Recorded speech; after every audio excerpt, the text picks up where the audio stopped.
Што вы падумалі, што вы адчулі, калі вы даведаліся пра гэту навіну, аб тым, што вось скарачаецца падтрымка Радыё Свабода? Великое шкодование.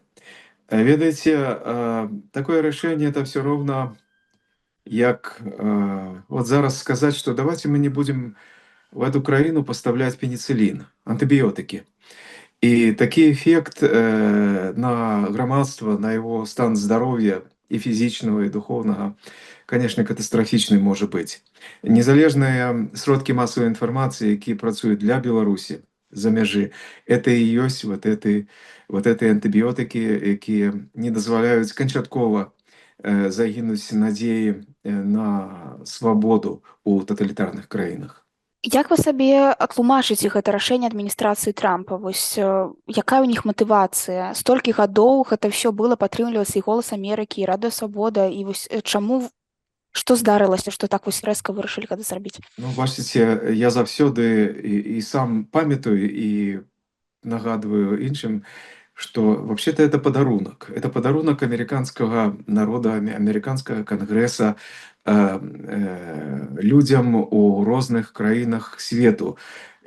Бо яно фінансуе вяшчанне на мовах гэтых краінаў, пра гэтыя краіны, пра іх гісторыю, пра навіны ў іх, аплачвае працу іх журналістаў. Такога абавязка ни у кого нема. Это добрая воля. И вот эта добрая воля, она пачалася, конечно, с палітычнымі матывацыямі адразу пасля другой сусветнай вайны неўзабаве, падчас холоднай вайны, як сродак. І калі холодная вайна скончылася, узнікла пытанне, ці варта працягваць. Справа ў тым, што цяперашняя пагроза закрыцця радыё не першая. На маёй памяці это трэцяя. Першая была ў 92-м годзе, калі прэзідэнт Джордж Буш старэйшы, яго адміністрацыя прыняла рашэнне пра закрыццё аперацыі радыё Свабодная Еўропа, Радыё Свабода. Тады на працягу года это рашэнне было перагледжанае. А затым праз некалькі гадоў уже падчас прэзідэнцтва Білла Клінтона такое ж самае рашэнне прыняў амерыканскі кангрэс.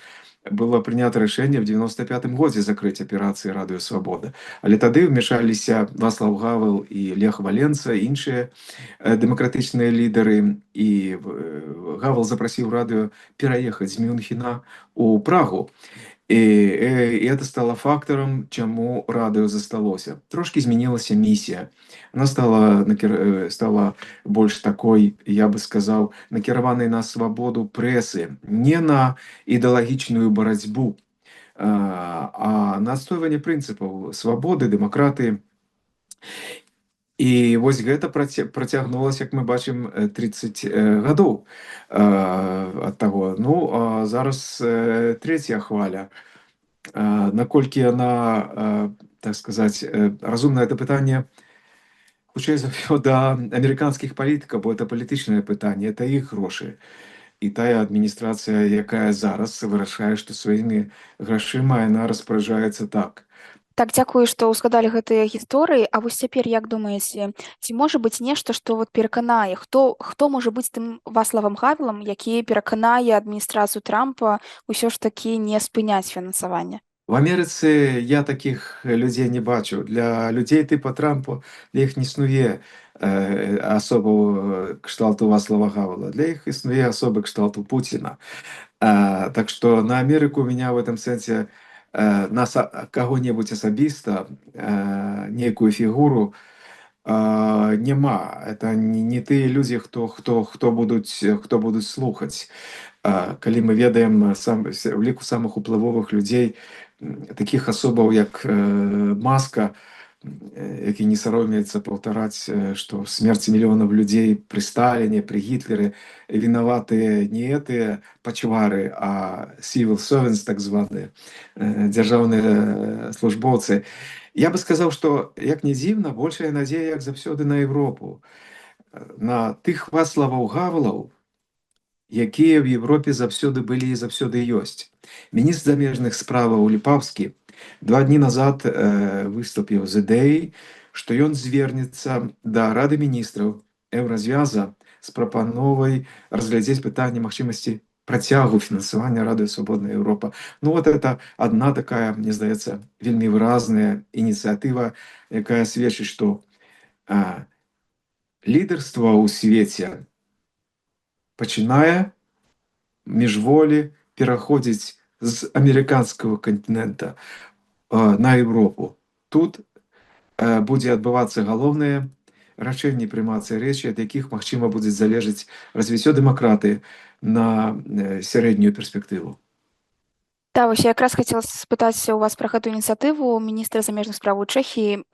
Як вы думаеце, вось ці рэальная такая вось ініцыятыва, што Еўропа перахопіць фінансаванне Рады Свабоды? Вось наколькі вы думаеце, што это можа быць так? Ці будзе прынятае рашэнне для падтрымкі? Хутчэй, магчыма, ў рамках так званай партнерства дзеля міру была такая ініцыятыва усходняе партнерства. Усходняе партнерства. Я думаю, што рэалістычна было бы, калі не ўвесь аб'ём вяшчання Рады Свабоднай Еўропы, бо Рада Свабодная Еўропа вялікую частку бюджэта вылучае зараз на вяшчанне на Іран. Было ў нас вяшчанне на Ірак, працягваецца вяшчанне на Афганістан. Наўрад ці это з'яўляецца прыярытэтам для еўрапейскіх палітыкаў. Але вось вяшчанне на краіны хаця бы так званага ўсходняга партнерства, Арменія, Грузія, Малдова, Украіна, Беларусь, я думаю, што это цалкам было бы разумна ў рамках усходняга партнерства менавіта вярнуцца да разгляду этого пытання. Што тычыцца России, это особная тема, и великие европейские краины працуюць за Россией. Это и Deutsche Welle, это и BBC, и Radio France International. Але вось адмыслова з Беларусей і з іншымі краінамі ўсходняга партнерства, магчыма, за выключэннем Украіны в нейкай ступені, такой працы няма. І вось зараз хорошы шанс зноў для еўрапейцаў стаць лідарамі у гэтай справе. Александр, ці можа ёсць у вас інсайды пра то, што зараз адбываецца ў беларускай службы Радыё Свабода, як настрой у журналістаў, мабыць, нейкія падрабязнасці? Беларуская служба працягвае працаваць, сайт абнаўляецца. Магчымасць стварэння праграм цяпер абмежаваная, бо значная частка супрацоўнікаў пакуль адпраўлена в так званы адпачынак, пакуль не працуе.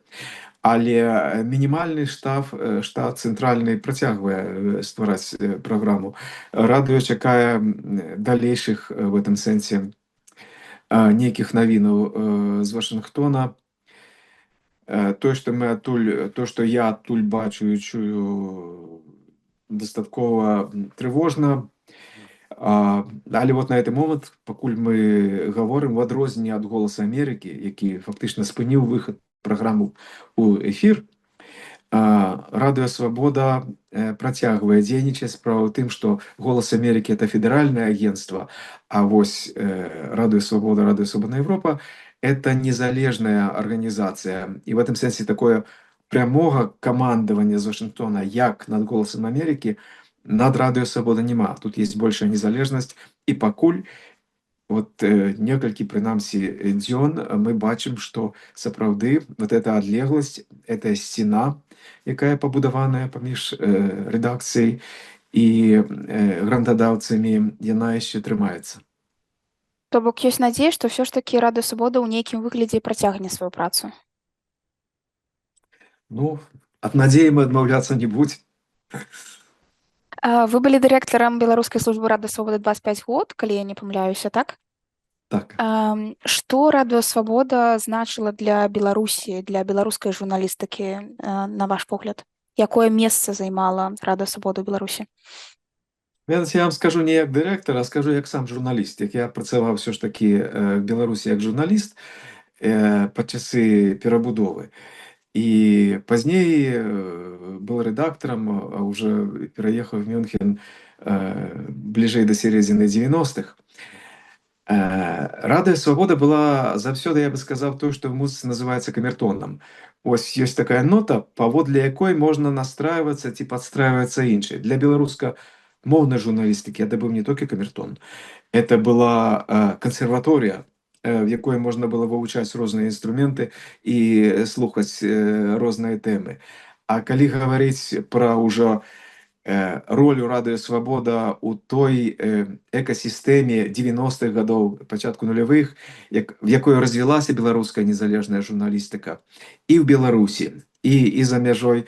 Я бы сказаў, што заставалася вот эта роля камертона такога прафесійнага, стрыманай журналістыкі, якая, в прынцыпе, адпавядае стандартам хороших професійных вядучых сродкаў масавай інфармацыі. Ну і паколькі яна была па-беларуску заўсёды, то это мела дададзеную вартасць. Я бы сказаў, што это была роля адначасна моцнага вітаміна, як трэба рабіць, і антыбіётыка, як не трэба рабіць.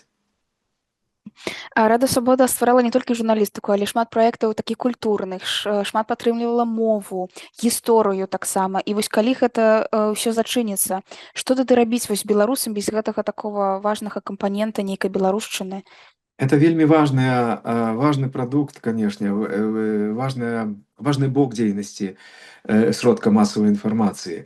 І вялікія сродкі масавай інфармацыі паспяховыя заўсёды пашыраюцца. Это не толькі ў Беларусі феномен, і не толькі ў свабоды. Я бы сказаў, што мы назіраем з 2020 года, я бы сказаў, беспрэцэдэнтнае існаванне беларускай дыяспары за мяжой. Тое, што ўдаецца рабіць офісу Ціхановскай, а тое, што ўдаецца рабіць пераходнаму кабінету, розным культурным ініцыятывам вельмі ўражвае. Такога ніколі не было раней, каб для цэлай генерацыі выехавшых сотняў тысяч людзей все-таки існавалі магчымасці і культурнай дзейнасці, і дзейнасці журналісцкай. Я бы сказаў, што вот працягваць працаваць в гэтым накірунку, мне здаецца, што ўжо само жыццё адказала. Людзі, якія стараюцца, сустракаюць, камунікуюць паміж сабой. Я не так пераймаюся, колькі іх, але я бачу, што ўзровень тых прафесійных стандартаў, пра якія клапацілася Беларуская асацыяцыя журналістаў, прэс-клуб, пэн-цэнтр, гэтыя каштоўнасці, яны застаюцца. І тут ёсць сугучча і з палітычнымі лідарамі апазіцыі, і з журналістыкай, і з культурнымі дзеячамі. Я в захаплении от этого. Я ввогуле хочу сказать, что мы часам недооцениваем з той феноменальнай справы, з якой мы маем насамрэч, якой мы назіраем. У беларускай апазіцыі 2 нобелевскіх лаўрэата. Ні адна апазіцыя дэмакратычная ў свеце не мела і не мае такога. Адзін турме. Светлана Алексеевич актыўна ўдзельнічае. Вот зараз она працуе над новай кнігай галасоў людзей, якія прайшлі турмы, былі вызваленыя. Ціхановскую прымаюць, як не прымаюць Лукашэнку і Пуціна разам узятых, відаць, за апошнія 10 гадоў на такім узроўні і в такіх сталіцах. Это надзвычайны ўзровень, насамрэч, супраціву, які зараз беларуская дэмакратыя здольная дэманстраваць яе клас. Он заслуговуе просто вялікай павагі, і нам ёсць чым ганарыцца. А ў Беларусі Рада Свабода прызнана экстрэмісцкім фармаваннем, і шмат журналістаў апынуліся ў выгнанні, і таксама ёсць журналісты ў турме. Ігар Лосік, Ігар Карне, якія вось цяпер застаюцца палізняволенымі. Таму што калі вось было апошняе вызваленне, нават амерыканскія службоўцы казалі, што так, вось ён амерыканскі журналіст, таму вось мы вызваляем, а цяпер нават гэтага не будзе нейкай вось прывязкі, каб весці перамовы пра вызваленне журналістаў, якія апынуліся ў турме менавіта таму, што яны працавалі на Раду Свабода. Это балючае пытанне. Маё спадзяванне ўсё ж такі, што намаганні дыпламатаў па вызваленні нашых людзей асобны працэс, не звязаны з рэарганізацыяй амерыканскага замежнага вяшчання. Этым займаўся Дзярждэпартамент. Перамовы веліся па розных каналах, зусім не па каналах радыё, зусім не в сувязі з «Голосам Амерыкі» ці з нечым, конечно, з нагоды того, што это наш журналіст. Я вельмі спадзяюся, што гэты працэс незалежны, і ён будзе працягвацца. Слова мінулага года Радио Свобода брала слово «инкоммуникадо». Это страшное слово. І от это тычыцца, конечно, Ігора Лосіка, перш за ўсё, з якога мы уже не маем ніякіх звестак. 2 гады мы не ведаем ні дзе ён, ні в якім стане. Можам толькі здагадвацца, што ён жывы, бо няма адваротнага паведамлення. Ваше пытанне вельмі трывожнае, і адказ на яго, на жаль, з майго пункту гледжання, што гэта два асобныя працэсы, і працэс барацьбы за яго вызваленне не будзе спынены. А вось што датычыцца журналістаў, вельмі прафесійных журналістаў, якія апынуліся ў выгнанні і цяпер засталіся без працы і не могуць вярнуцца дадому, вось што рабіць у гэтай сітуацыі? Хіба няма нейкай, я маю ў виду, адказнасці вось за людзей, якія апынуліся ў выгнанні менавіта таму, што яны працуюць на Радыё Свабода? Бачыце, это вельмі старая дылема, і больш за ўсё она так добра выказана Сент-Экзюпері у казцы пра малога прынца, дзе прагучала эта думка, што мы ў адказнасці за тых, каго мы прыручілі. Это сапраўды такая адказнасць у людзей хорошых, она існуе. Это правда так. Як бы огульночеловечее. Для этого все ж таки у свеце створаны шмат розных арганізацый, якія займаюцца дапамогай не дзяржаўных журналістам. Вот зараз іх час, яны ўжо праявілі сябе вельмі добра падчас дапамогі беларусам падчас крызісу. Мы ведаем, што этой дапамога не замяняе працу, але на нейкі час, на нейкі перыяд людзям дапамагаюць. Таксама фактам стане то, што людзі пакінуць прафесію, зыдуць. Это страта. Нічога не скажу. Да, наш праціўнік, наш вораг, таталітарныя рэжымы і яго саюзнікі в этом сэнсе могуць зараз адчуваць сябе радасна. Але это не азначае, што мы склалі рукі і нічога не будзем рабіць. Конечно, будзем. Ну і тады апошняе пытанне, вось чаго вы чакаеце ад гэтай ўсёй сітуацыі, што будзе з Радыё Свабода, які ў вас вось прагноз? На радыё, калі мы з вами працуем на радыё, зараз мы уже не працуем на кароткіх хвалях, але мы ведалі, што калі пасылаецца радыёсігнал, ён вось заходзіць в гэты космас, в ионосферу, адбіваецца, ляціць назад на зямлю. Тыя сігналы, якія свабодная прэса, Радыё Свабода, Deutsche Welle, BBC пасылала, яны не знікаюць. Яны все ж таки працягваюць існаваць, яны мяняюць нават фізічную структуру света. Я не думаю от того, что нешта там закрыецца і перастане в нейкай форме існаваць, што уплыв і значэнне зменіцца. Оно будет все ж таки уплывать.